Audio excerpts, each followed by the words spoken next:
Good evening, everyone, and welcome to Shorewood Speaks, the impact of affordable housing, sponsored by the Community Development Authority, CDA, and the Human Relations Commission for the Village of Shorewood, HRC. The date is November 18th, 2021. We thank you all for being here.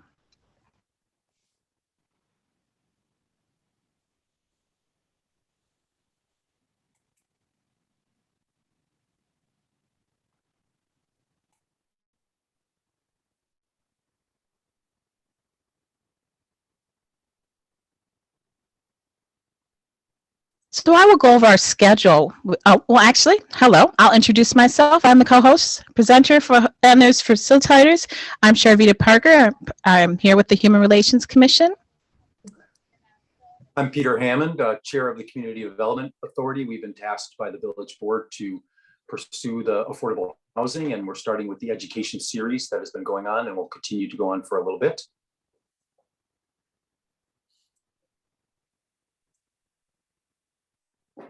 And then we have the main people tonight. We have Frank Cumberbatch, who's the facilitator. We have Corey Schneider-Perugini and Anna Simpson. We're very excited to have them with us tonight. So it's going to be a great session. And Sharvita can kind of take us through the rules of the road to kick it off, and then we'll get into our discussion. Absolutely. Thank you.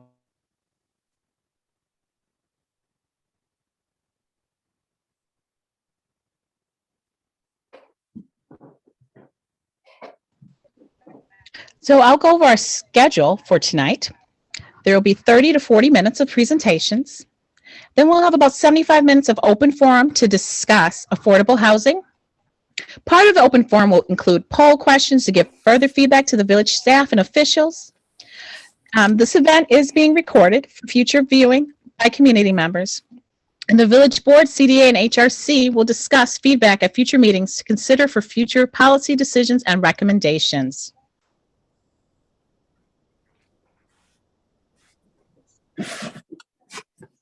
So with that, we'll kick it off. Let me introduce Frank. I apologize. I'm going to read his bio because it's very impressive, and I think you'll all see why we invited him to be the facilitator and help in this conversation. Frank is a Shorewood resident, a father, husband, coach, foundation executive, and community cheerleader. I love that, community cheerleader. He is currently Vice President of Engagement for Bader Philanthropies, a private foundation headquartered in the Harambe neighborhood of Milwaukee. His responsibilities include leading the foundation's exploration of a neighborhood place-based strategy to complement the foundation's existing grant-making and impact investing. Frank is also a member of the Community Development Alliance. The CDA is an affiliation of Milwaukee community development funders that collaborated with housing and community stakeholders in neighborhood improvement efforts in Milwaukee, including the development of Milwaukee's first collective affordable housing plan. Very impressive. And so with that, I will turn it over to Frank for the conversation. And thank you, everybody, for joining this. Take it away, Frank. Thank you. Well, thank you, Peter. Thanks, everybody. Thank you, Sharvita, for and your great our great village manager Rebecca for asking me to host this this meeting. Before we get into our two speakers and introducing them, I'd just like to say to everybody, this is a very serious topic we're about to discuss, and all I ask is that you clear your mind. Set your biases aside. If you came here with some preconceived notion about what this is, please lay it down on the floor. Open your mind, listen to the presentation, and we will have plenty of time for us to have a very rich conversation about the future of that wonderful village we call Shorewood. We have two guests with us this evening. Corey Schneider-Perugini from the Metro Milwaukee Fair Housing Council. She's an experienced housing professional employed with the council since 1998, housing policy and its racial and ethnic impact, as well as impact on persons and with disabilities, is her area of expertise. Ms. Schneider-Perugini has completed municipal housing reports called Analysis of Impediments to Fair Housing for 7 entitlement jurisdictions in the state of Wisconsin, as well as one from Memphis, Tennessee. These reports identify barriers to equal access to housing opportunity and makes recommendations to remedy these barriers. Recently, Ms. Schneider-Perugini was responsible for designing and implementing Opportunity MKE, a housing mobility program on the metropolitan Milwaukee area. This program is part of a random assignment study and works with local public housing authorities to assist families with rent assistance vouchers to secure housing in low poverty, high opportunity areas. Related but not a part of her work at the Fair Housing Council, Ms. Schneider-Perugini volunteers to lead Divided by Design Milwaukee, a project aimed at teaching the history of Milwaukee's segregation. Corey, please let me turn it over to you so you can move forward with your presentation. All right, thank you so much, Frank. Good evening, everyone, and it's really a pleasure to be here tonight speaking with you all. I've been following this issue since February when it came up at the CDA and then for the village board. So I'm really excited to still be part of this process. Next slide, please.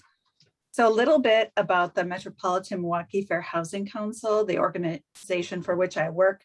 The organization's been around since 1977 or 44 years. I've been there for 23 of those years. The purpose of the Fair Housing Council is to promote fair housing throughout the state of Wisconsin by combating illegal housing discrimination and by creating and maintaining racially and economically integrated housing patterns. And most people that are aware of the Fair Housing Council know it as the organization that can take complaints of housing discrimination in the housing market, in the rental market, sales, homeowner insurance, or lending markets. Then we can investigate those complaints to determine if there's discrimination. My role at the Fair Housing Council is different in that I work to eliminate more institutional barriers to equal housing opportunities and access. That could be things like zoning and land use policies that might limit affordable housing or group homes for persons with disabilities, or that limit developments that are more likely to house families as opposed to seniors. It could also be other policies that some communities in Waukesha County have called housing mix ratios, where they attempt to limit their proportion of rental housing in their community.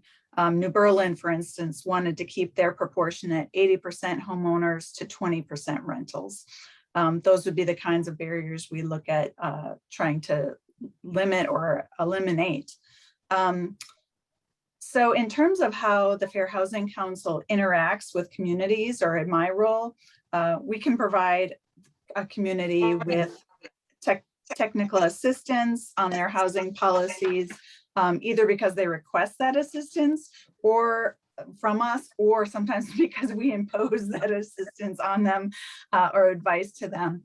We may also provide testimony at public hearings at which a developer of affordable housing is facing opposition to their housing project that may or may not be discriminatory.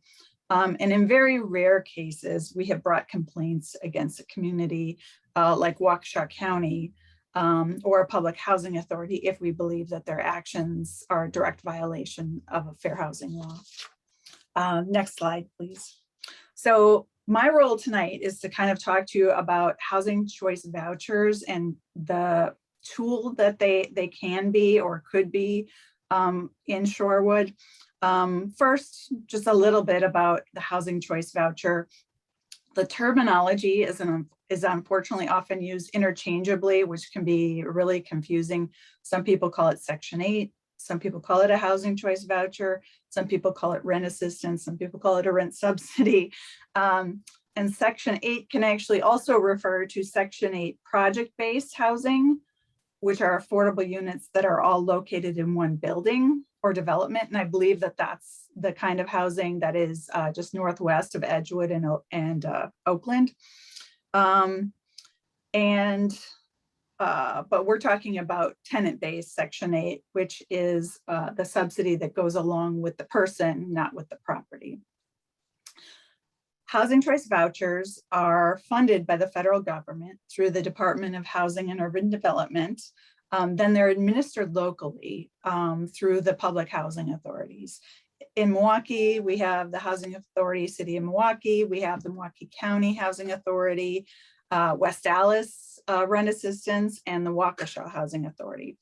And housing choice vouchers are generally for households that are 50% or less of county median income. So just a little bit of reference, for a family of 4 in Milwaukee County, that's about $42,000 a year.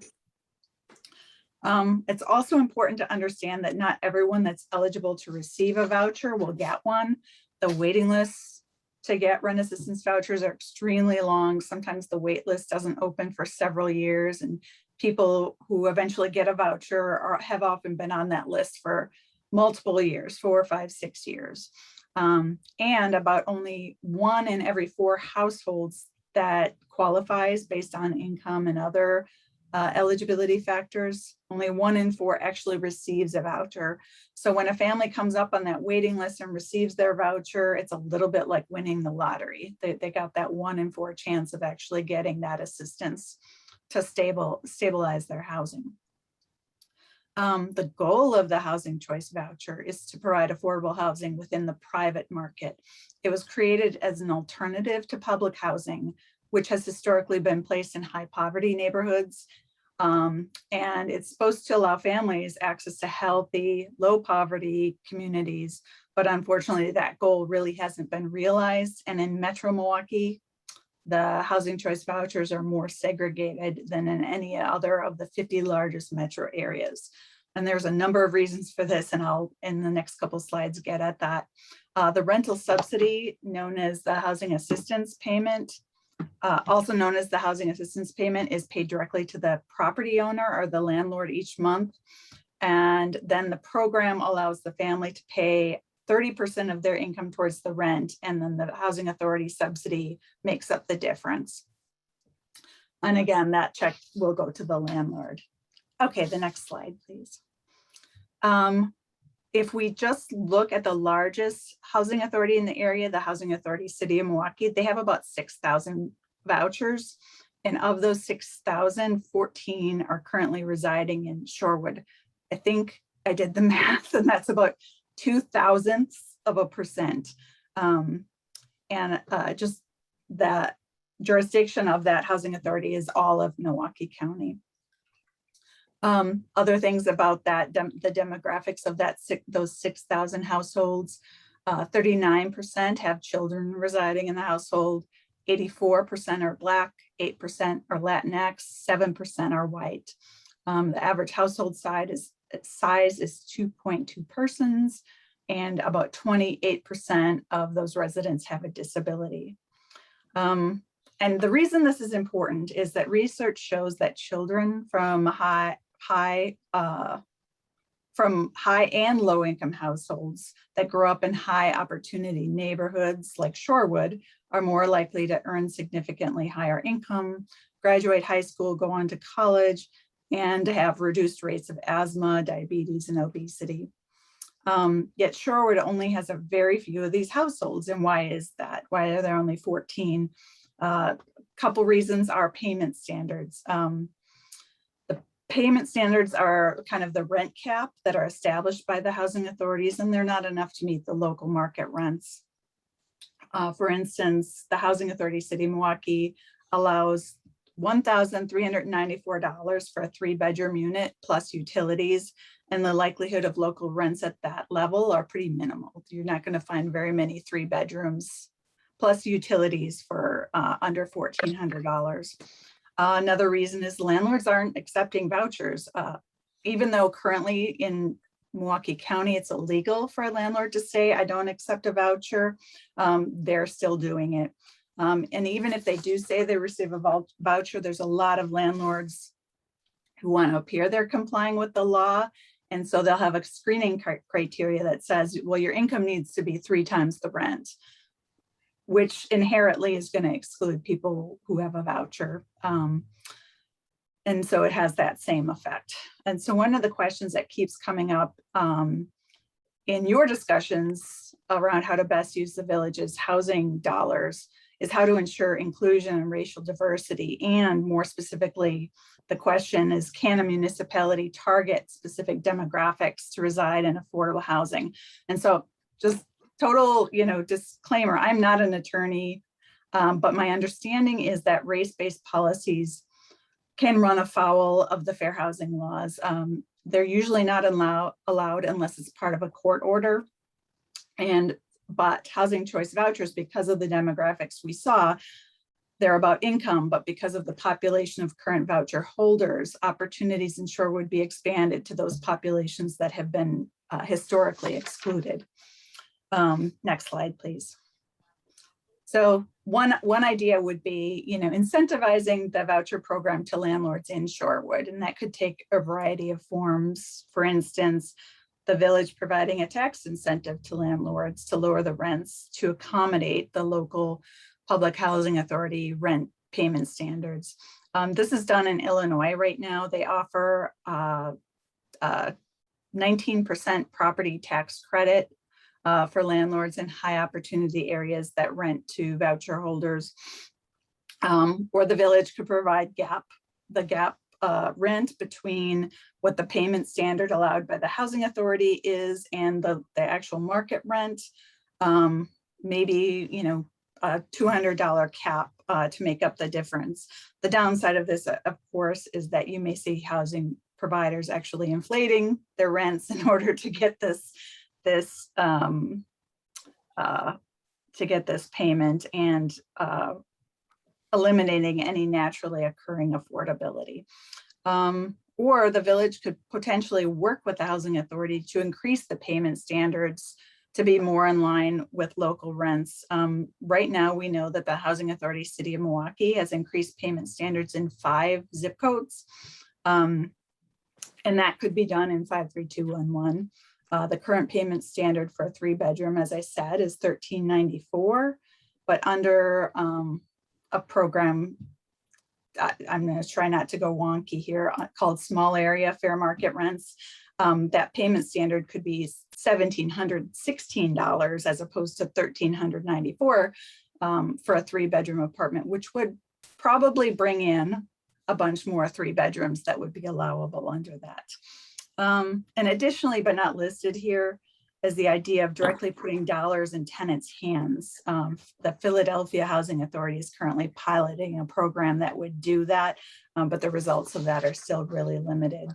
And I think the pros and cons of this strategy is that, one, no building would be required if you just allow current housing providers or incentivize their participation in the voucher program. And you may be able to achieve some of the inclusivity goals that you have without a race-based policy. But the success would be dependent on rental vacancy rates. And I'm really unsure of the legality of those various incentives that in the state of Wisconsin that I mentioned. There would be no new net affordable units for the Housing Authority of Milwaukee or the region. If you did it this way, it would just be kind of asking folks to move into Shorewood. So there's definitely a pro and a con there. There would likely be more units, affordability created than doing bricks and mortar. And sustainability, how many years can Shorewood fund these incentives to landlords or otherwise? Because the cost would likely be ongoing. Next slide, please. This is just looking at those numbers that I told you about. I looked at what the Shorewood rent ranges are for 1, 2, and 3-bedroom units.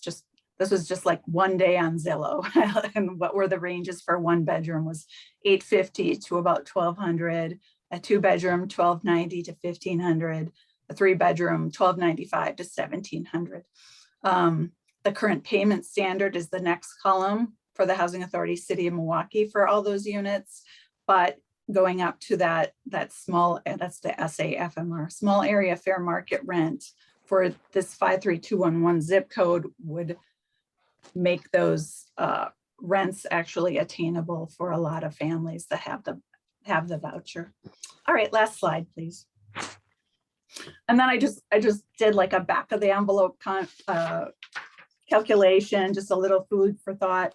So 2121 East Capitol Drive is a 2-bedroom that rents for $1,200 with the utilities included. I picked that because I used to live there.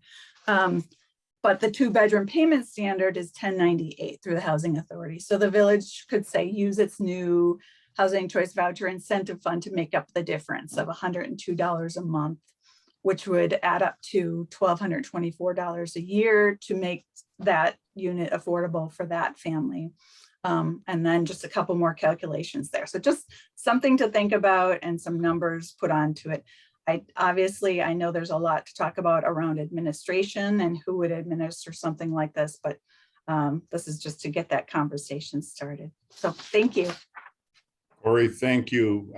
Nothing better than lived experience, right? You've lived here, you've lived in one of these units, so you bring great credibility in knowing where we could live affordably.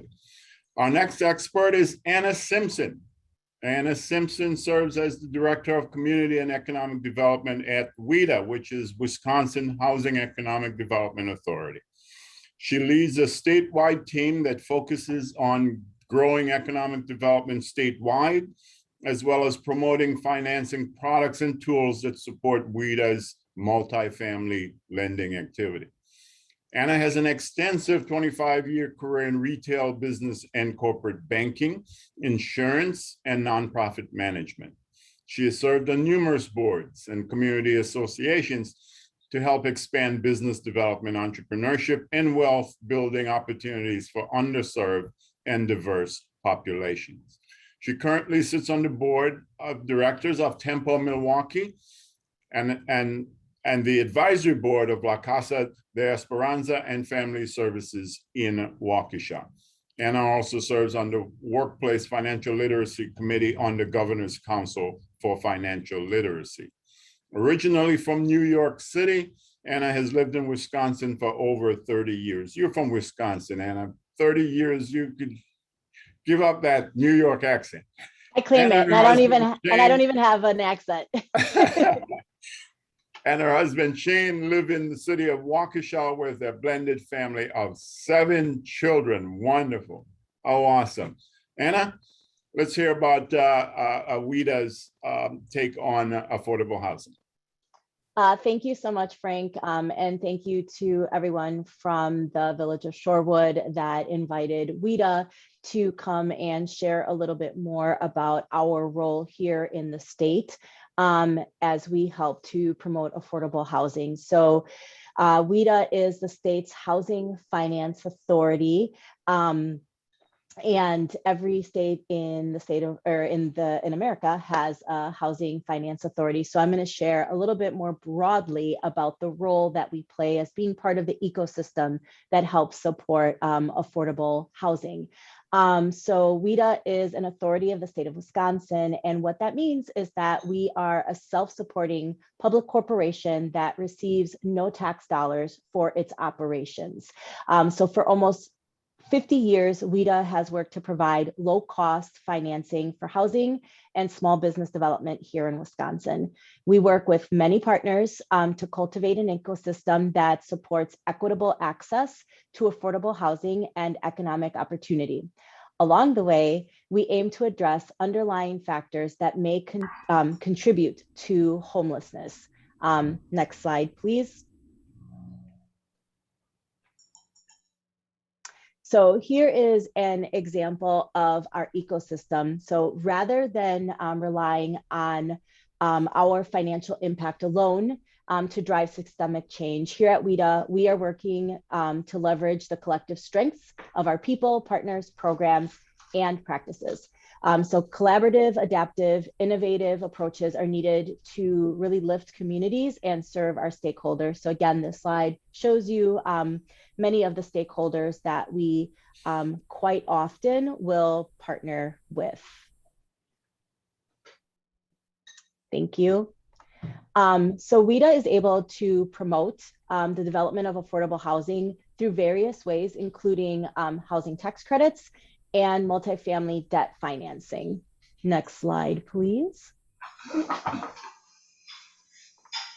So I want to take a moment to mention that the bulk of developments that set aside affordable units receive support from the subsidies that I'm about to go into. Without this financial support, many of the projects or developments that set aside affordable units wouldn't be able to financially justify the project without said subsidy.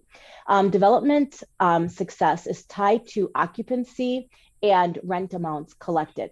So if you consider that a certain number of units are not at market rate, so let's just say 20% of the units in a development are collecting maybe 30 to 80% of what the market rate rent is, a developer has a very difficult time, if not nearly impossible chance of having the development pencil out. So what that means is that a bank would have a hard time financing them or won't finance them because they would not be able to repay the cost of the construction.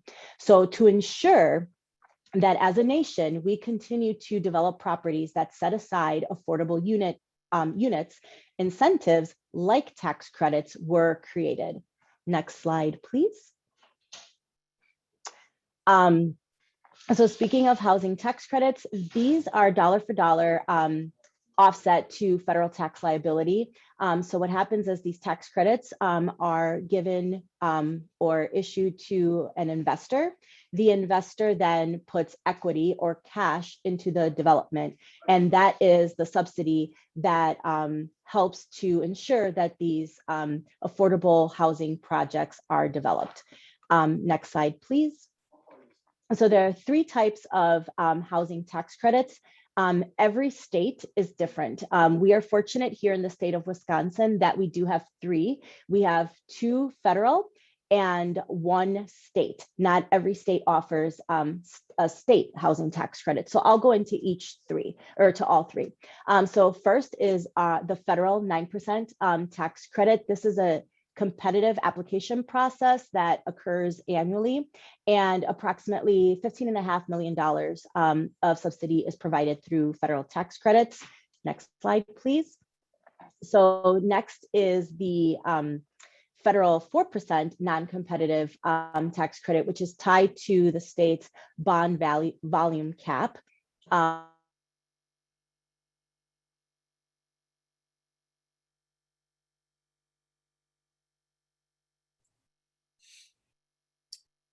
think we lost Anna there for a moment. We will wait for her to come back. And the great news is that in 2018, the state of Wisconsin is competitive. We allocate. Uh-oh.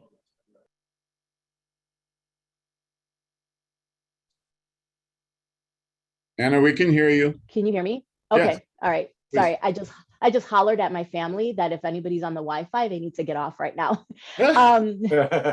So sorry about that. So the state tax credit was created in 2018. It is meant to augment the federal non-competitive 4%, and we are allocating about $7 million each year to the state 4% tax credit. Next slide, please. So WIDA also, besides the housing tax credits, we do offer a variety of other products that developers can tap into. So debt financing, that if they commit to setting aside affordable units, we can assist them again in special financing that will promote affordable units being set aside or being developed in communities. Next slide, please. So I wanted to keep going to the next one. I wanted to provide a couple examples of affordable housing units or developments that have received federal tax credits. We do not have any examples specifically inside of the village of Shorewood. However, these are all in Milwaukee County, and there is one that is pretty near to Shorewood. So I just wanted to give a variety of examples. So the first one is 70 Place Apartments on 7th and National on the south side of Milwaukee. This one has a unit mix of 60 units, and 49 of the units are set aside for low income individuals. 46 are family units, and then 14 are supportive housing. And this development did receive about $460,000 in an annual credit award. Next example, please. The next example is City Place, which is on 5th and Walnut. This example is a mix of 51 units with 43 being low income. 38 of those are family units with 13 being supportive housing. And both this one and 70 Place were each new construction. This one received about $668,000 worth of subsidy towards the development. And then finally, the Greenwich Park Apartments. This one is on Farwell Avenue. So this one's a little bit closer to Shorewood. This development was also new construction. It has 53 units, but 39 are family units with 14 that are supportive housing units. And this development received approximately $652,000 worth of subsidy to move that project ahead. So with that, I do want to move into single family. So everything that WIDA does touch does have to have an affordable housing component. So with that, we also work with lenders to promote single family purchase or rehab. And in 2020, we were able to assist approximately 2,600 families get into homes and provided approximately $366 million in financing. We also provided $9 million in down payment assistance. So when we look at affordable housing and on the single family side, many times the barrier to entry is being able to have the cash for a down payment, or even if families were to save enough funds towards their down payment, they would essentially liquidate all their money that they have available to get into their home, which can put people in a really bad position to not have that fallback cash or the liquidity should something happen with that home. So providing down payment assistance is a way for us to support affordable housing on the single family side and ensuring that people can purchase a home and then stay in their home as well. And we do this through 137 statewide lenders who are our partners. So individuals would go to a participating lender and they would work through us for our products. Next slide, please.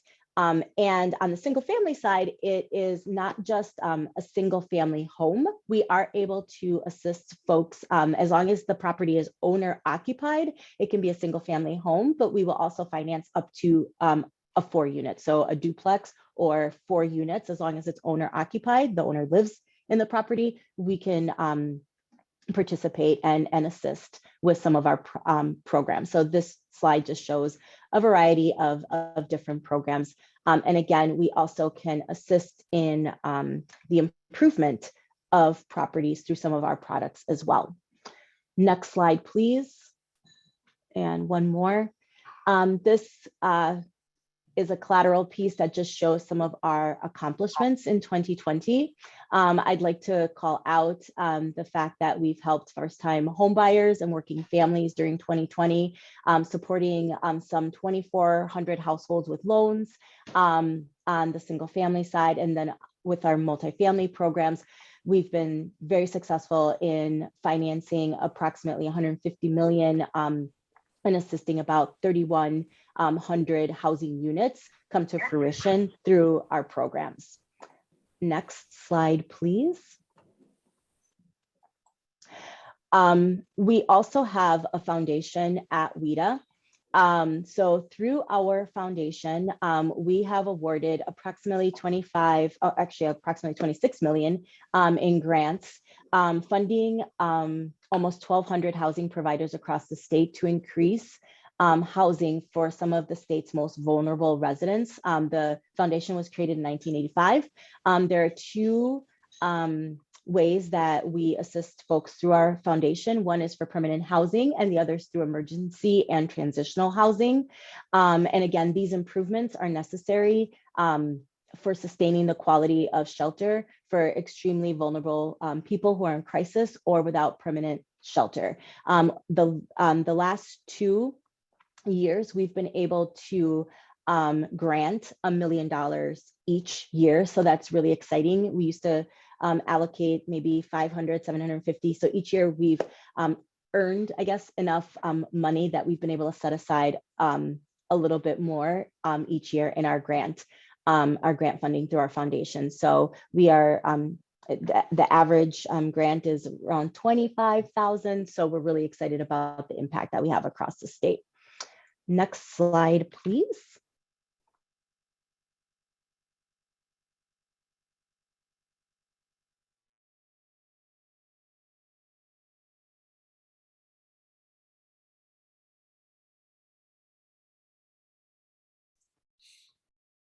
I think the kids are still playing with the Wi-Fi.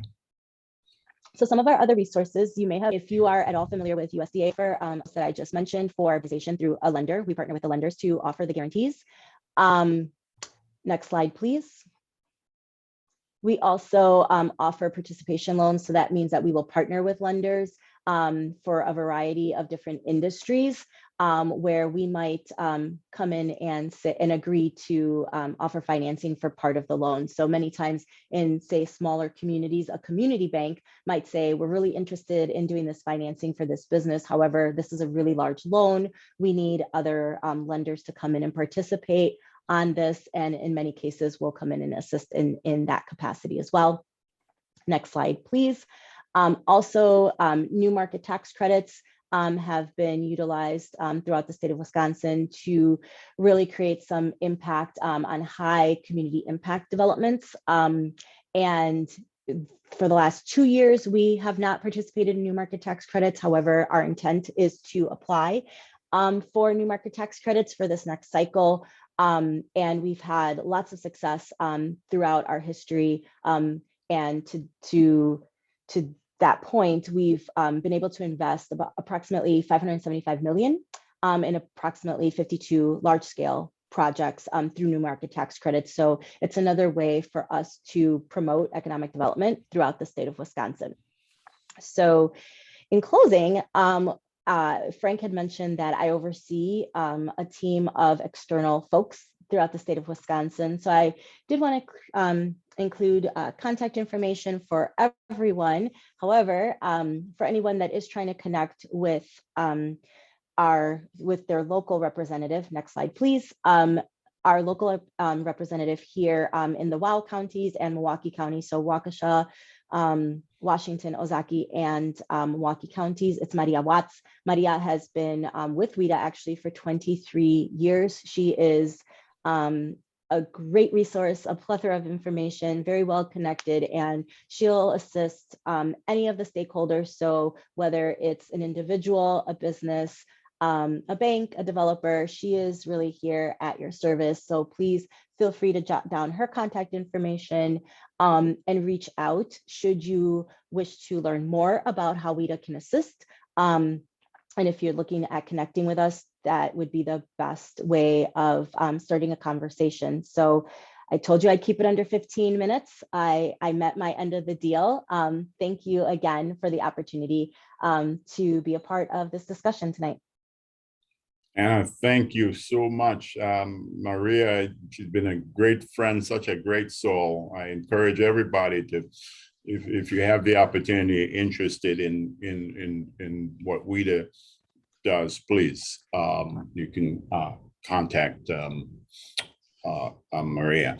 At this point, I have a couple of questions for both of you. If you could give me some quick answers. I think these questions are important to our residents.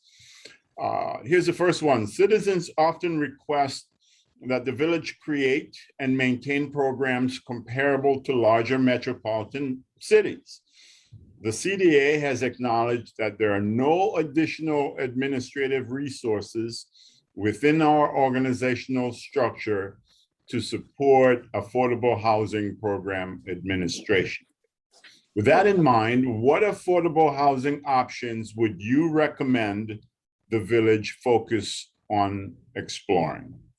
And that could be for either one. Corey, you want me to go first? Go ahead. Okay, sounds good. So traditionally, when asked this question, many times the answer might be for a municipality to create TIFs, and those are essentially another form of subsidy to encourage affordable developments. However, recognizing the size of the village, sometimes that may not necessarily it just doesn't necessarily fit for every community, right? And some of what the discussions that we've been having at WIDA, because again, we are a statewide authority and we are working with a very diverse group of communities, from dense large cities like Milwaukee to rural, very rural communities where there really aren't even any, it might be unincorporated, so they don't have any resources. But some of the ways that the village can help to promote affordable development is through other partnerships. So a lot of what I talk about is the ecosystem, and I talk a lot about the social determinants of health. When we talk about housing, and housing insecurity, there's so much that that can impact, and so much that can impact housing. So education, healthcare, food, all of that is all interconnected.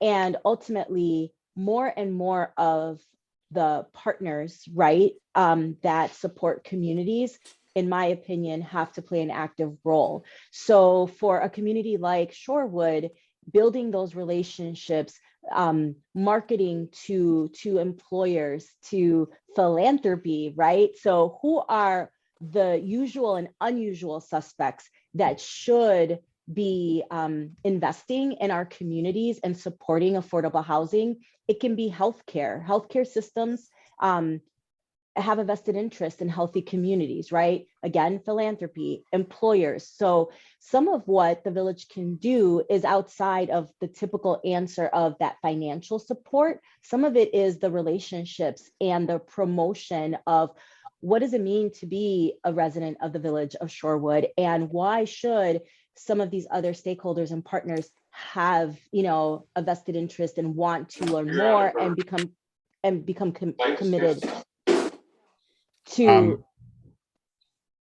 Finish, Anna. Yeah, Then I'll give Corey a chance to add on top of it. to be committed to the work that you're doing. So for me, it's a little bit of a non-traditional answer, but I think it's really important for more and more communities to really look at the social determinants of health and to look at the ecosystem of partners, because we won't solve the housing issues unless we all start to work in tandem together. Yeah, Anna, anything to add? So I would just add, I don't pretend to understand how the administration of the village operates and what the resources are for administering a program like this where there's minimal funding, or even what the guidelines are in this pool of money that you have. But I guess I would echo what Anna said around partnerships. I mean, if you decide to go with something that is a loan pool, what other organizations are operating a loan pool that you could partner with to provide the administration of those funds? Or if you did something with the housing choice voucher, work with the housing authorities who already have that capacity to operate through most of these systems. That would be my suggestion, is just find the right partners. Very good. Second question, Shorewood Today magazine conducted a survey on affordable housing for an article that will be in the December 2021 issue. Most respondents were concerned about affordable housing funds being provided to developers, noting that they prefer the funds go directly to the occupants of the units. Are there programs that the village could access to provide funds to help Shorewood residents in need, who are in need of affordable housing?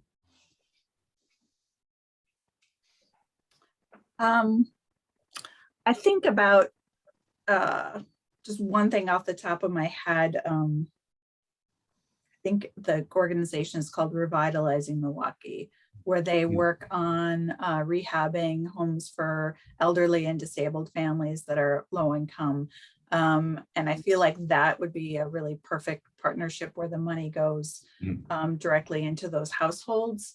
I think if there's anything that's going to be built, I don't know how you get away from money going into a developer's hands. There are nonprofit developers, if that's more if that's more palatable to some. But I think if you're going to be building something, I think that's the only way that it's going to happen. All right. Frank, can I add to that? Yes, please. So what I would like to add, and I did touch on this during my presentation, is to just be, very frank, no pun intended. The affordable housing won't happen without the subsidy. And at the end of the day, the developers aren't the ones that are receiving the incentives, really. What it is, it's a federal tax credit, and investors. So let's use an example, a real life example. So there is a development on the west side of Milwaukee called West Lawn. That is a substantial tax credit development. And the investor in that is PNC Bank. So you have large corporations that have tax liability. They purchase these tax credits and they infuse the subsidy or the cash. And that's what incentivizes the developers, or allows them to actually, it's not even incentivizes, it allows the project to actually be able to come to fruition, because without that equity infusion or that cash, it wouldn't happen. So at the end of the day, the incentive, the tax credits are going to an investor, but if that equity didn't become part of the equation, affordable housing wouldn't happen. And we'd be in a way worse situation as a nation. So I understand that sometimes it may not feel good that it's not going directly to the end user, but then as a community, you have to decide what's important in terms of what types of developments need to happen. So I had given 3 examples that had supportive housing, right, in as part of those developments. So supportive housing means that there are some sort of supports that are going directly to the residents of those developments. So that could be, it could be towards elderly, it could be to folks that have either physical disabilities or other disabilities. It could come in the form of childcare, or so supportive housing can look in many different ways. And that's a way of giving those benefits besides the rent, break, but giving those benefits directly back to a community if supportive housing makes sense to the community. Excellent. Thank you very much, both Corey and Anna. We'll move now into the open forum part of the evening. But here are some guidelines that it's been on the screen for a little while. I'm sure you had a chance to take a look at it. We will limit comments to 3 minutes. Please refrain from derogatory and offensive language when speaking. Use I statements as much as you can. Be respectful of different opinions when participating, either a speaker or a listener. No chat will be available, so everyone can be active listeners. And finally, the CDA or the HRC reserves the right to remove anyone from the call if they aren't meeting these guidelines. We will roll into a poll. We have, I think, 5 questions. Tyler will tee up the poll. You will vote. We'll leave it up for about a minute, and then we will have a short discussion on the results of the poll. Tyler?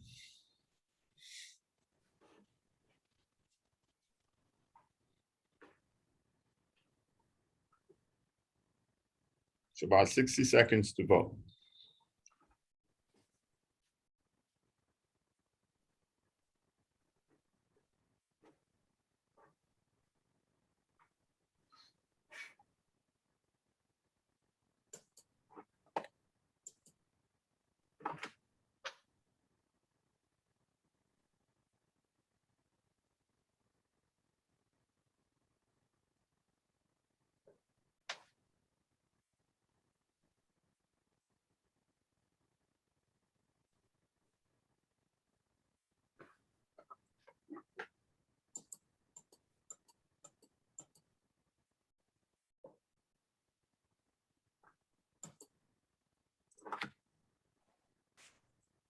Ten seconds for everyone.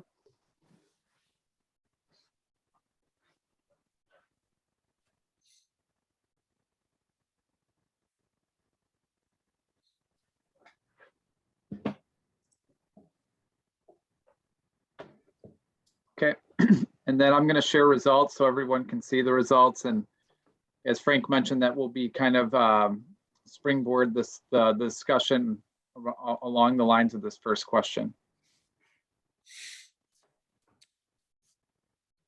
All right. What is Shorewood's why? 43% of those on the call today said racial equity in home ownership rates in Shorewood is most important, followed by a tie of racial equity in population in Shorewood and quality affordable home for every Milwaukeean. We'll open it up for some reaction to this question.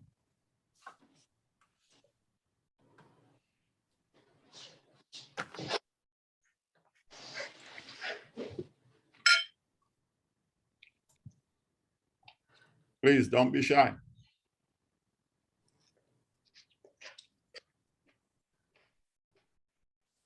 If after a minute or so, if we don't get,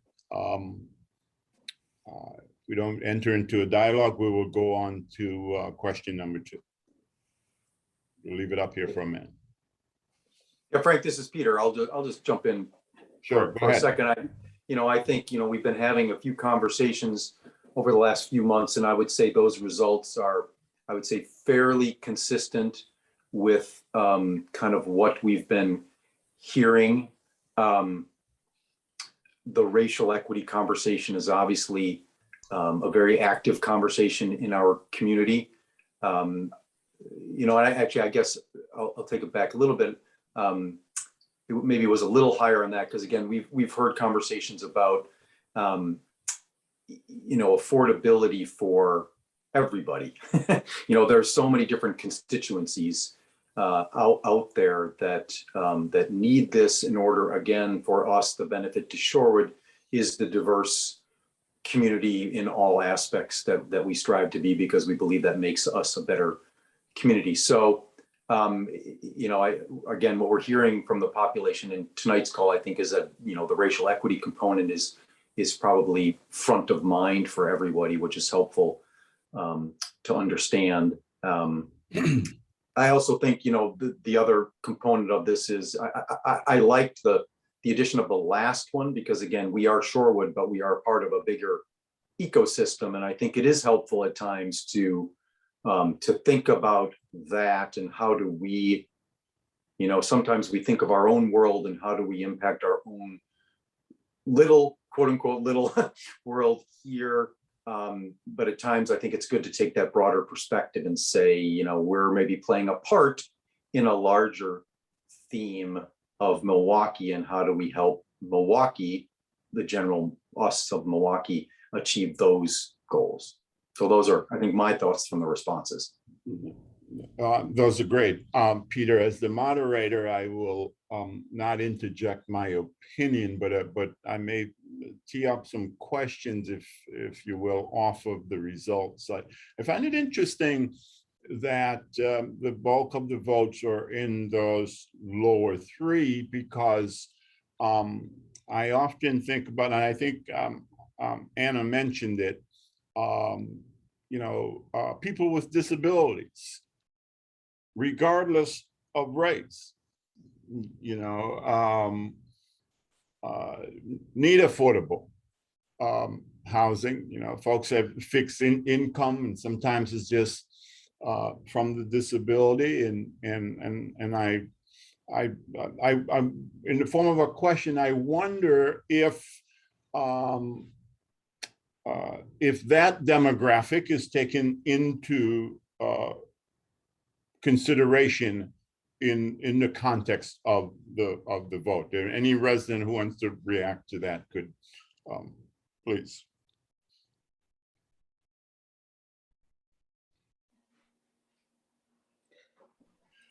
I would like to react to that, if that would be okay. Yeah, go ahead, Beth. Okay. Actually, this is one thing that I wanted to raise my hand. What's it? Pardon? Wait, can you all hear me? Yes, go ahead, Beth. Okay, all right, sorry. Davida, we will get to you next. I didn't notice your hand up. I'm not seeing everybody in the screen with the sharing of the documents. Go ahead, Beth. Yes, so this was actually one thing I wanted to bring up tonight, and I apologize because I didn't get to the meeting until about 6:40, so I don't know what was discussed at the beginning.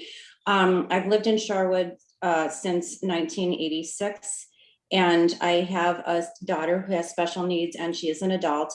And I've been on many committees of parents of special needs children and then adults. And our biggest need in Shorewood is for affordable housing. I've talked about this many times. I've had many conversations with Tyler, and I know it is on the forefront, but it just never seems to get anywhere. And Shorewood is such a great place for people with disabilities to live. They're very much accepted. There's great transit opportunities because most of them don't drive, and there's a lot of work opportunities. It's very walkable. So it's a wonderful community, except there's no place to live that can go within their income range. And we've looked at all sorts of possibilities with group homes or like maybe buying an apartment building that had 8 units. I've been on this committee with these parents for several years, and I've had this idea, and I brought it up many times with Shorewood moving forward with the school district, and everybody says that's a great idea. I talked to Tammy Backhorse about it this summer, but it never seems to get jump started. So my idea is that building on the corner of Oakland and Capitol, right across from the high school where the bank used to be, where the orthopedic therapy is. I understand that there's several units available in the tower, in the office building. And now the Shorewood Family Physicians building is vacant. There's a lot of parking area that could be transformed. And I feel my idea is to have, excuse me, low income housing units in the building, and particularly for some of our residents with disabilities, and have a community center downstairs where the transition students can have, from the high school, can have a restaurant that they run. Maybe they serve sandwiches during lunch. They have something at dinner time. Mm-hmm. This also gives a place for the students that are not in Shorewood. We've talked about that. There's a lot of students of color that can't participate in evening activities because they don't have somewhere to go during the dinner hour. They could come here. We could have a tutoring program through our senior center. I'm sorry to cut you off. I have to give the others a chance, but we appreciate the example and the idea. We're keeping the conversation is really high level, but we will certainly keep that thought in mind. We so appreciate you bringing this issue forward, because I'm glad you're there, and I'll do the comment because it is extremely important. Okay, if I had to say Davida? one. Oh, Yes. okay, ma'am. I just want to say one quick thing. There could be several different funding sources that could group together to take care of this, including the huge grant that the Shorewood Foundation just got. Very good. Thank you very much. Now, Davida, your comment next.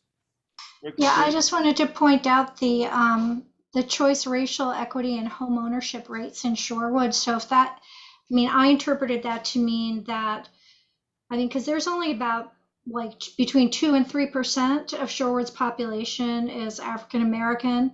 I think maybe total non-white population is not more than 12%. So there's a difference between saying of that 10 to 12% of people who are not white that there's the same home ownership rate versus the 88% who are white. That, you know, it's still, you know, if we want to address housing discrimination and the high rate of difference between us and Milwaukee in terms of race, then just looking at home ownership rates within our very limited population now is, you know, I don't know if people understood that's how I interpreted it. I'm not sure if people interpreted it the same way when they said that was their top priority. Awesome. Thank you so much. Anna, very quickly so we can move on to the next question.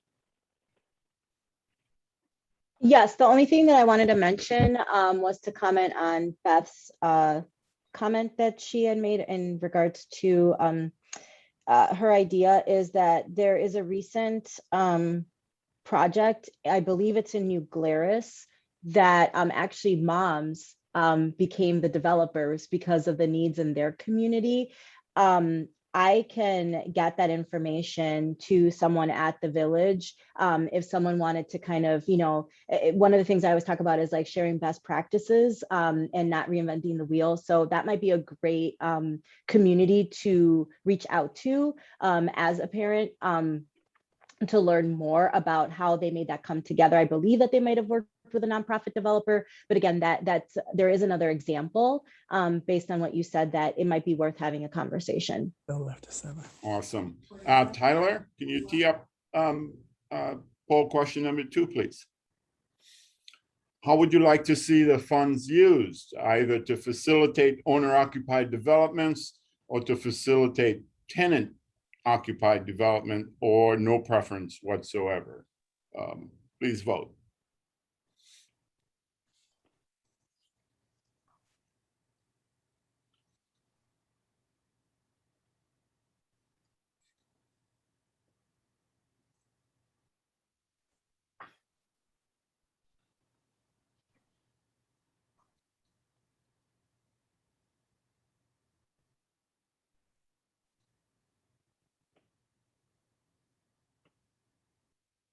About 30 more seconds for those that haven't taken the poll.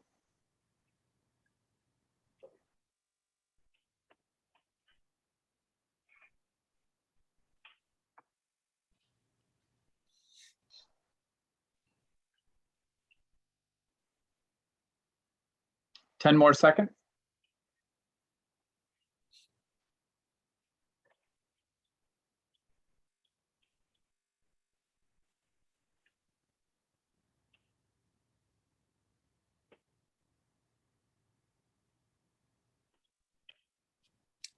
No preference by a majority, 55%, over 32% for owner occupied. Reaction from the audience.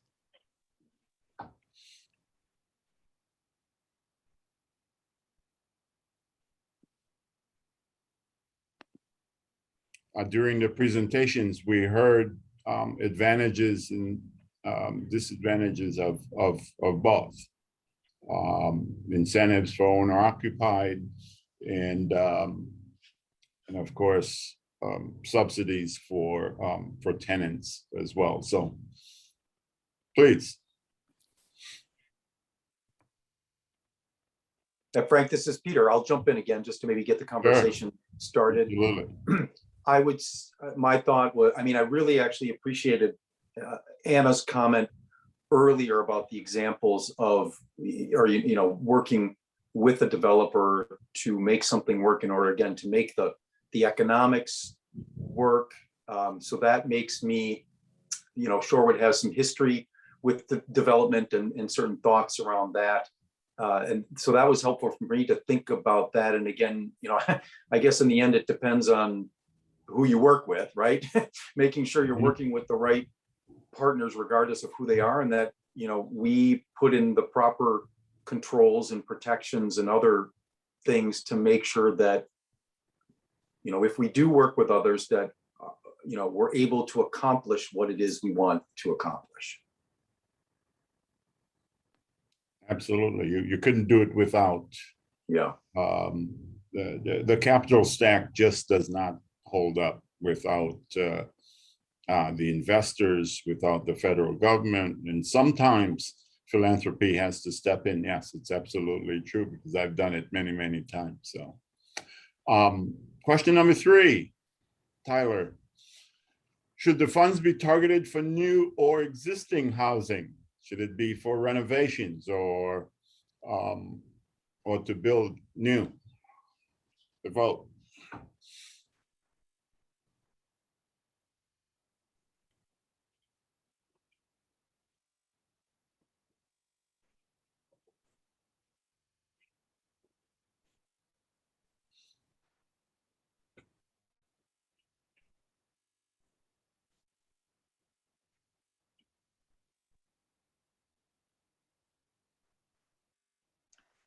About 30 more seconds for those taking the poll.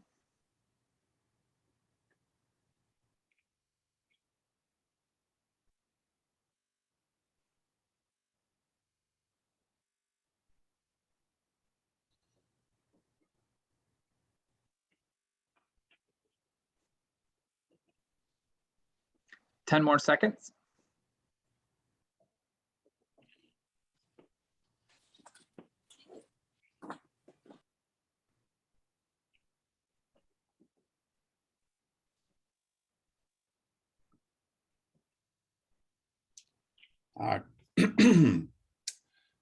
Very interesting. No preference, 42%, but the existing housing at 35% of the other 58 is, I find, quite interesting. Could somebody who voted for existing housing, would you mind getting off mute and sharing with us what you were thinking? What are some of the thoughts behind supporting funds for existing housing?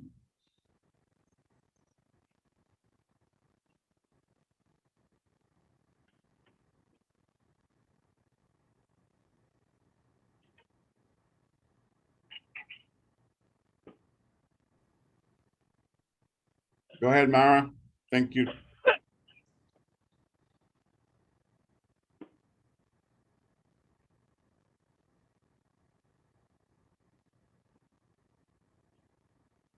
You're off mute, but we can't, I think you may be having some audio issues.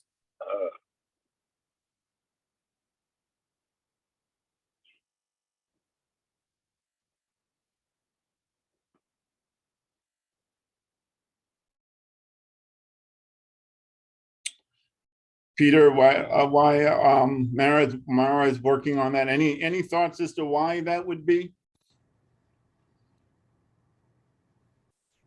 Frank, we actually do have 3 hands raised, if you can see. Oh, yeah, I think okay. Barbara is the first one. Barbara, please. Hi, I actually voted for no preference, but Okay. I can understand why existing housing would be popular. In Shorewood, we have such old housing stock that even if someone can afford to purchase, say, a duplex, an income-producing property, bringing it up to today's standards, whether it be a bathroom or a kitchen or whatever, then might be beyond the financial means of that maybe first-time buyer. Or someone who's disabled, or someone who's elderly, but would like to maybe share a duplex with an adult child, so that they can look after the elderly parent. And in the last several years, we've seen, like during the housing recession of 2008, a lot of multifamily units, whether they be 2 or 4 family, snatched up by out of village investors. The last year or so, I've seen several properties flipped, bought one year, completely gutted and redone, and now it's being sold for $100,000 or $200,000 more, which again raises the price of surrounding neighborhoods. So I think there are a lot of factors that have made housing here unaffordable for maybe first-time buyers. And of course, when the housing is more expensive, then whoever's owning it has to recoup some of that cost through rents. So that cost gets passed along. Right. So and I can also see some of our newer housing projects have been taller and, maybe didn't quite blend as well in some of the surrounding neighborhoods. So that might also be why people prefer to upgrade existing housing to make it more affordable instead of, having larger, newer developments. Excellent point, Barbara. That I really didn't think of the age of the housing stock. Beth? It is. Yeah, I didn't know quite how to vote because what I was trying to say was I was voting for existing structures because there are a lot of structures that could, as I said, be made into housing. And I think it's correct that some of the new housing has been much higher and the community hasn't really cared for it. And there are several empty spaces that could be made into new housing. So that's why I voted for the existing. No, it's a great point, and that strategy is used all around the state and a lot in the city. You've taken schools and turn them into affordable housing and office complexes, etc. So absolutely. All right. Next question, Tyler. We mentioned before that the village has limited resources to help address affordable housing. Knowing that, which of the following groups should the CDA be targeting? Either seniors, adults with physical or cognitive needs, income eligible household, or all of the above? Please vote. Note that race isn't a group that can be legally targeted.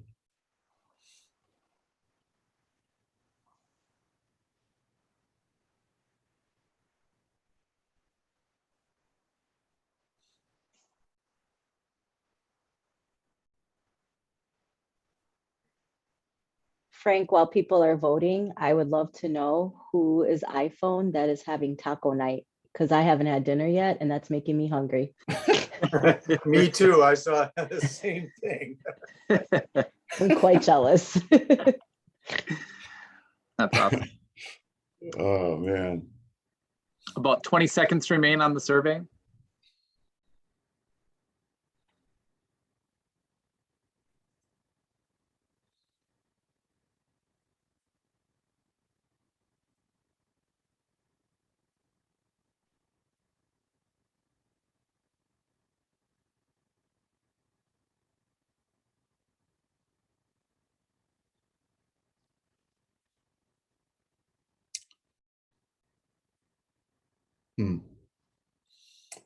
All right, income eligible households. By far, the winner of this poll. Before anybody, Deborah, please offer some comments. Well, hopefully I'll stay on the track of where you were going. I came to this meeting thinking that I would hear things that I would have difficulty connecting with. And Mm, I've been very impressed with what I'm hearing. The reason I chose income eligible households is because I believe it helps with the diversity of Shorewood. And just briefly, I'll say some of the things that I've heard that really make me feel much more comfortable with the direction. Really, Anna, I think you set the tone. And when you were talking about social determinants of health, looking at things from a non-traditional perspective, looking at the ecosystem, collaborating partnerships, and looking at the usual and unusual suspects. So sometimes when I was voting, I said no preference because I don't think it really, for me, it's not as much what do I want as to what do the people that we're trying to connect with want. And oftentimes we don't listen to them. We just think, oh, we know what they need, so let's design it. And then we're surprised when it doesn't work or it has unintended consequences. So one, I think income eligible households is a fantastic way to diversify, which I think is important. And then the fact that you're looking at these different things, just two more quick points. I'm glad in the survey, people said they preferred funds that go directly to households. Oftentimes, again, we're treating people that we say we want to bring in as if they're children, not adults. I think we should respect them and give them the funds. And there are different programs around the country. I do some consulting with the city of Philadelphia, and they're looking at direct payments to people on TANF and looking at how that money, just not looking at the decisions they make, but how those funds impact their lives in a very positive way. So I would love for us to be innovative, think outside that proverbial box, and really do a lot of the things that Anna has been suggesting and others as well. thank you so much, Deborah. So great to see you too. I have not seen you in such a long time. It's amazing. This is wonderful. Thank you so much Thank for you. coming on here. Hey, Frank, Yeah, this is Peter. Does anybody else have their hand raised that you can see? I don't want to cut anybody else off. no, but go ahead. But Peter, in your comments, I wonder if you could share some clarity on income eligibility. Give a sort of a range for certain types of housing, if you have that information available. In terms of, Well, if somebody's income eligible for, what level of income, or Anna, you can too if you have it, would qualify for an affordable 3-bedroom house or apartment in Shorewood, based on the I can answer. sure, go, yeah, Corey, and then In Peter, terms you of- jump in after that. Go ahead, Corey.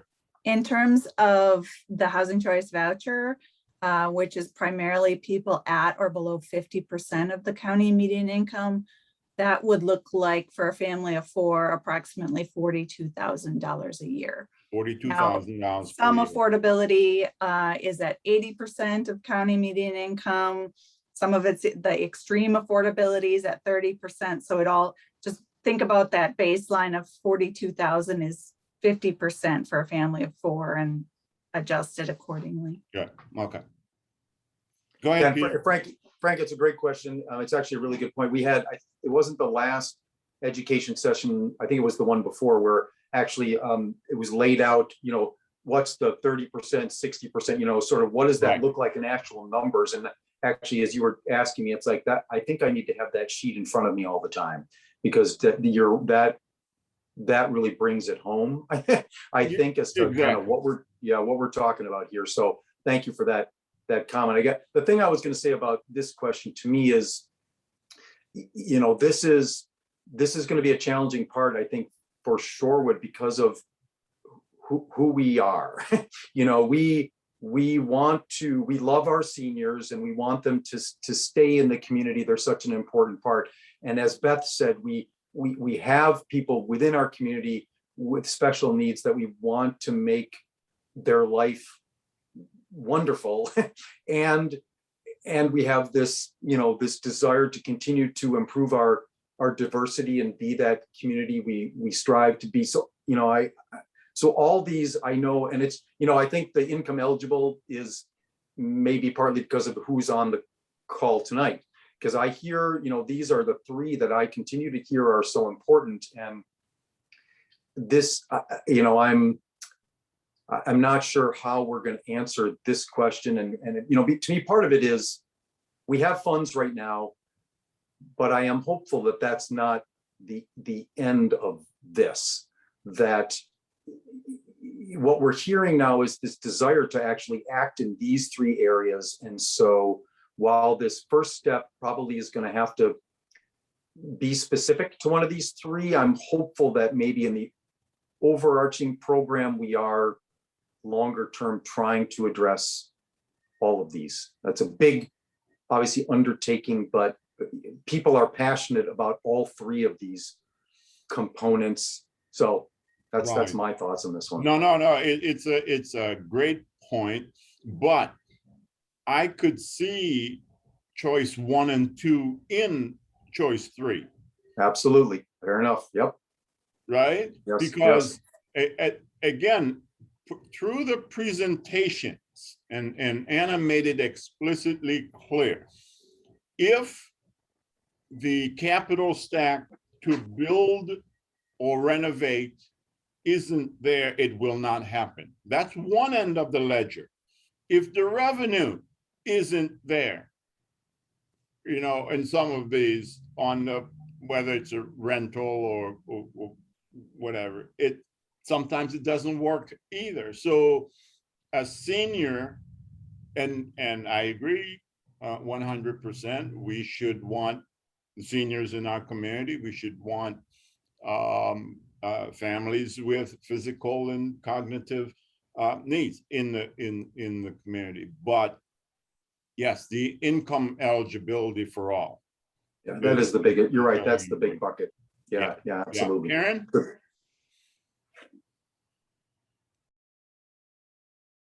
I'm sorry, did you call on me? Yes. Yes, well, I am a senior. And Awesome. Well, congratulations. anyway, I've been in Shorewood since 1985. And when I looked at this question, I really had to ponder that a little bit. But I think, and I like your comment that actually I think those things are all folded in to the income eligible households. But I think if Shorewood is going to be a vibrant community, we have to support families. You know, we have a good school system. We need to have, you know, all of this all kind of goes together. So I kind of looked at it as kind of a triage, you know, they do in the emergencies, you know, where do you go first? And so that's the way that I looked at it. But I like your comment. I think they're all folded in. And I think it's important that Shorewood does something. When we decided to move here, we moved here because we thought Shorewood was a good mix of old people, young people, families, university people, college students, and we liked that diversity. And I think that's one of the best things going for Shorewood. Should just be a great place for people, period. Yes. There you go. Yes.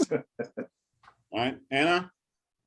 I just wanted to add a little flavor to that point and what you said, Frank, as well, in terms of that these aren't necessarily independent of one another. Right. The other lens that I would encourage any community to think about is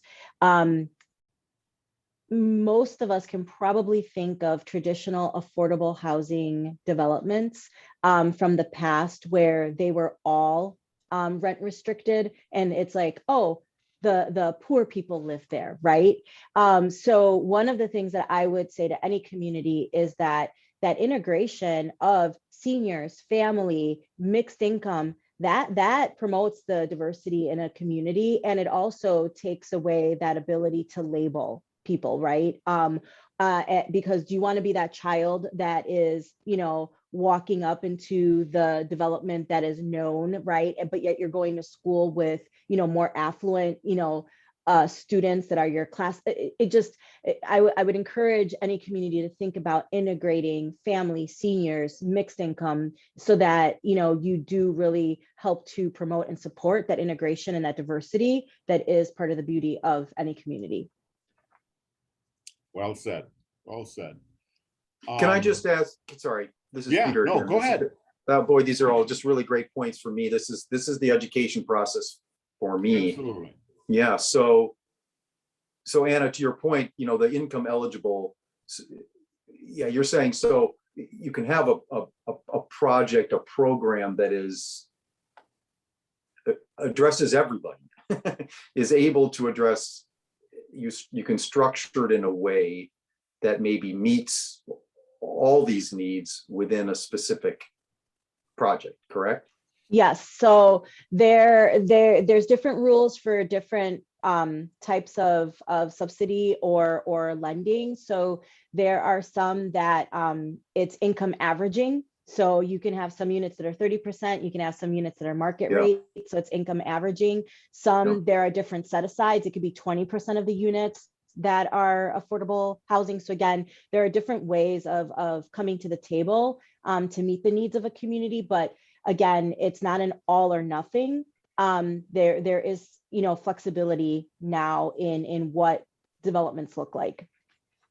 Yeah, and I guess I was, in this question, I was thinking a little bit more about like new development or a development that meets these needs. I guess I just think a little bit like the needs of seniors are maybe are a little bit different than the needs of you know, special needs folks, just in terms of the physical infrastructure.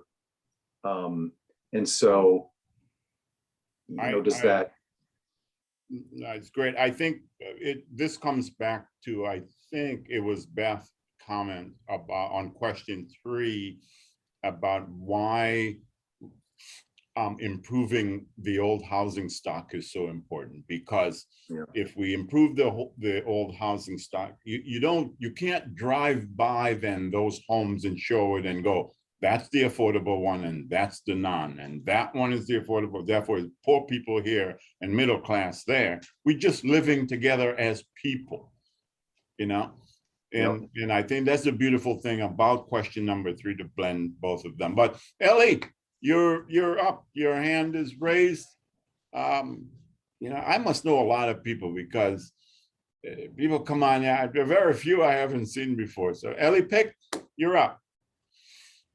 Thank you very much. Can you hear me? Yes. Good, because I can't put my video on. It's okay. Anyway, Frank, you've been in my living room. You know where it is. I have I'm very supportive of affordable housing in Shorewood.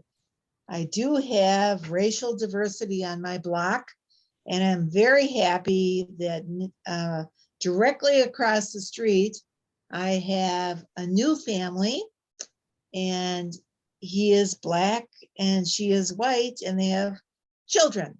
It's wonderful. I would like more children in Shorewood who are biracial or diverse. I'm white. I've been in my house since 1955. I was born several years earlier than that. And I like the diversity. I like living almost in the city. I'm a city person. And the question that I have, though, is many people who are white and live in Shorewood, and my house is 4,400 square feet and probably would sell for $800,000 to $900,000. They are concerned about the value of their house and the ability to sell it and recoup whatever they paid. Now, my parents paid it, not me. It doesn't matter to me, but the house across the street sold for $827,000. And I think they paid cash. Will having affordable housing in Shorewood lower in any way the value of the homes of those who live here?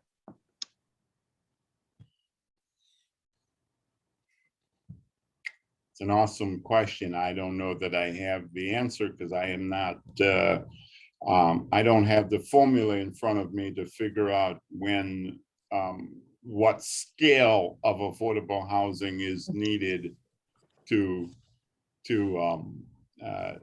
tip that. But if I were to guess, I would think not significant enough to scare anyone away from Shorewood. To be honest with you, I think those numbers and a blend of affordable housing is what makes Shorewood, Wisconsin, the poster child for what America ought to be. Yes. But if one of the village officials could answer it more directly than that, please, and then we will go on to the last question, the last poll question. Frank, I think Corey had her hand raised to respond to that question. Is that correct, Corey? Yeah, Oh, thank you. Corey, please. Yeah, the studies I've seen around that concern, because, you know, that's a frequent concern, you know, Sure. that we hear, is that in cases where affordable housing is done thoughtfully, it never decreases property values around it. You know, you do want to be thoughtful, and that's why, you know, structures like Cabrini Green aren't done anymore, and you know, WIDA does things very thoughtfully and make sure that things are done in such a way where it's mixed income. So in general, I think the way that things are moving and the thoughtfulness around this process will ensure that it doesn't happen in that way. But Shorewood is only going to go up from here. I mean, it's the diversity is going to add value on so many levels. And some price appreciation is artificial because the supply has been constrained. And so that's what makes things unaffordable, is a constrained supply. So, you know, it's a give and take in terms of property values. But I just wanted to add that. Awesome. Tyler, final question number 5. What are some final thoughts or ideas you'd like to share in regards to affordable housing? What are the expectations of the final product of the policy decision the village makes on affordable housing? This will just be verbal. I don't have. Yeah, that's not I was just about to say, that's not a poll question. That's an open question. I tell you what, I would like our 2 experts, if there's anything in your thoughts along the way for the time we've been together that you would like to start off and share very quickly within a minute or 2 for these 2 questions, please. And then the audience could think about the questions and weigh in shortly thereafter.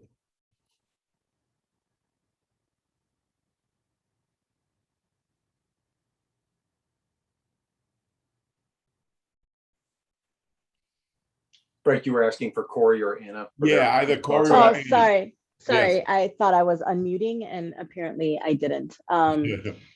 So yikes, the second question, I don't know if I can answer that one. The first one, what are some of final thoughts or ideas you'd like to share regarding affordable housing? So I feel kind of strongly about some of the stuff that I've already said. One is ensuring that, to Corey's point, that we're very thoughtful about our plans as they relate to affordable housing, so that, and to Ellie's concerns, right, that it's something that augments your community and that it doesn't negatively impact the community. And I don't even mean by just even financially, but just even optics or perception or just anything like that. So just really being thoughtful, and I appreciate this conversation and the community engagement. I actually don't see this much in a lot of communities, and I think that this is, you know, something to be applauded from the village, that there's this level of engagement. So that's exciting to see. And you know, ultimately, again, I would like to just share the thought that there are some great examples and precedent, not only across the state of Wisconsin, but also nationwide. So please feel free to reach out to Maria on my team or myself directly if there are any ideas that the village or other community members start to think about, that they just want to know, like, does this exist? That there may be something else out there, and I'm a huge proponent of don't reinvent the wheel. Let's try to see if there's something else that's happening across the country. Both Deborah and Corey talked about an example of what's happening in Philadelphia. That's a great example, right? Like, we don't necessarily have to always start fresh. There are other great things happening across the country. So let's tap into that, and let's use resources such as WIDA. Sometimes it's not just the financing, sometimes it's the intellectual property. So tap into us for that too, that we might be able to make some connections. I think my final thought goes back to kind of what I continue to try to go back to in my own work. And that is to focus on the people that will end up benefiting most from this. Going back to what I said about how zip code matters. Children growing up in Shorewood will do significantly better than in 53206 by and large, because of the school districts, because of lower crime rates. So having that kind of affordability opportunity open to families where it wasn't open before will change lives. So just continue to come back and focus on the families that will benefit from it. I appreciate that. Let me draw for the audience. You could look up the economist Raj Chetty. Raj Chetty grew up here in southeastern Wisconsin. He went to university school. He one of the youngest economists to be a full tenured professor at Harvard. And Raj Chetty proved that point that Corey just made by doing nothing more than changing zip codes. The children thrived better, their health was better, their grades were better, the families were stronger. So if you ever want to see that in hard data, just search for Raj Chetty's research on just families moving from one zip code to a better zip code. Comments from residents and other guests on the two questions, and then we will conclude.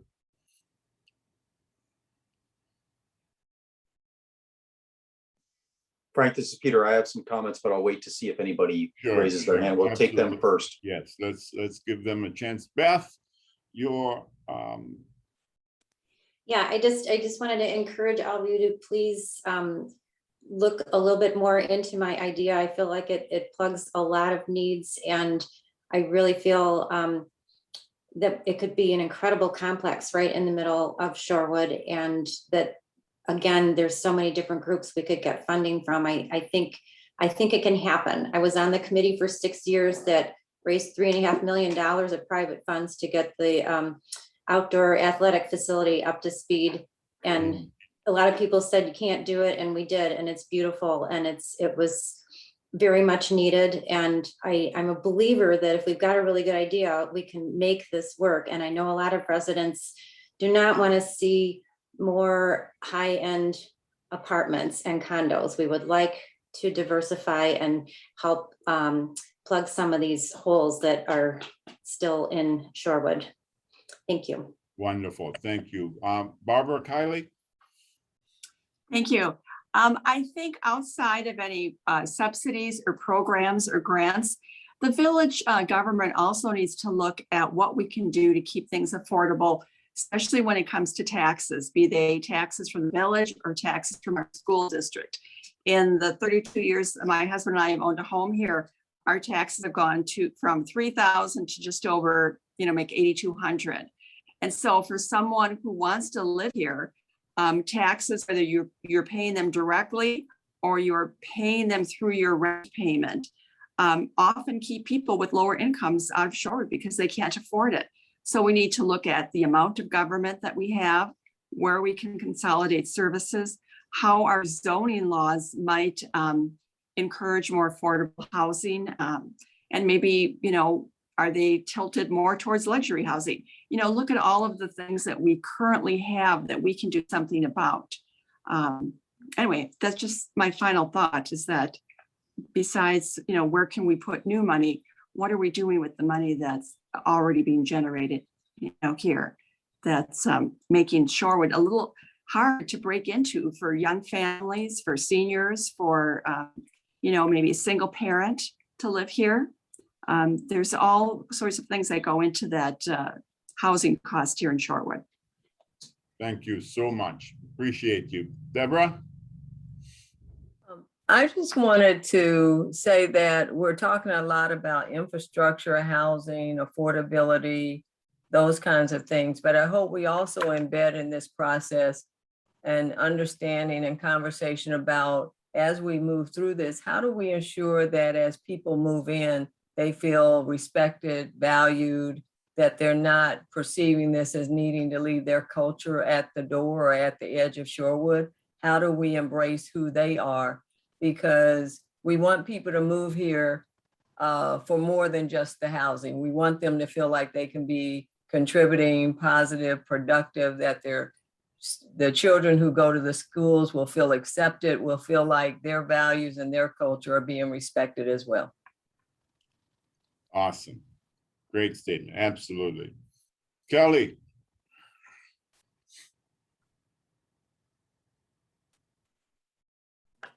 Okay, I just want to make a brief comment. By the Sure. way, I'm Ellie's neighbor from across the street. Okay. And I really only want to take away one main thing from this discussion, and that the village of Shorewood has to move forward with affordable housing. It's been way too long that we have not had affordable housing for a whole number of people. And I really appreciate Barbara's point about the taxes. I mean, we have often said that we could not give our home away to a family with a lower income because they couldn't afford the taxes every year. So I think, I think the comment about looking at available housing stock is very important. Also, from an environmental standpoint, why build something new when we have a lot of housing stock that we could probably do some modification on, and then it would be very suitable for a number of people. Thank you so much. I'm so glad to see you raise your hand and weigh in. Jim Andorfer. Yeah, hi, Jim Arndorfer, village trustee elected earlier this year. Just want to thank everybody who participated in this. I had learned a ton listening to everybody who spoke tonight. A lot of food for thought that I'll take moving forward. Deborah, a lot. Thank you for all your comments, a lot to think about. And Beth, I hear you. I'll just leave it at that. Thanks a lot. This was a really, really great session. Thanks for everybody for participating. Thank you, Jim. Let's see, who else? All right. Can we go? Let's see. Let's wrap it up. It's Hey, Frank, can I just make? Oh, just say, yeah. I'm sorry, Pete. No, not at all. Boy, there's a lot of thoughts swimming around in my head, as I think there are for everybody. Well, one thing I'd like to say, so, as the chair of the CDA, my responsibility is to gather this information, to listen to the community. And I'm obviously hearing a lot of the positives and the for affordable housing. I would like to hear from the people that don't agree with that. Maybe not tonight, but I am, please reach out to me. I would like to hear from, I think to have a real conversation, it has to be from all sides, all perspectives. So again, I'm offering that if people feel like I will not judge. It is a safe space. I want to hear from people who are concerned or just aren't sure or whatever it is. I think that's helpful to understand. And the other part is, as we talk through this, I think part of the challenge is the unknown of the future of what is the impact? What does it look like? What are the downsides? So again, I think that's why this conversation is so helpful, and these things we've been putting in place to try to fill in some of those gaps with information and data that help people see where the solid ground is, and to see the facts versus maybe some of the perception that is out there. And so, I think we need to I feel like we need to gather some of the core of these sessions that we've had that really distill things down into what's the truth here about what some of the impacts are.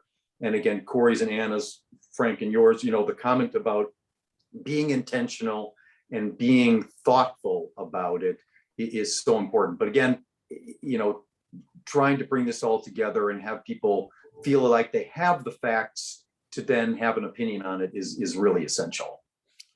All right, so let's wrap up. A lot of information were shared tonight. We talked from the cost, from the strategies to get this done, the issues of renovation versus new, making sure that every single person can find a place in Shorewood. I'm very, very, very impressed. The CDA and the HRC will reflect on all of these comments shared during the next meetings. The village will continue to put this information out in multiple ways: public meetings, in managers' memos, on the website, in the Shorewood Today magazine. If we can go to the next slide. The next set of CDA spotlights on housing in this series will be on December 1st at 9 a.m. On Zoom. The discussion will be around zoning changes to accommodate and enable affordable housing. Suzanne Henderson and Taylor Grabiel from Eau Claire will be the experts, and it will be moderated by Kurt Witinsky, the League of Wisconsin Municipalities.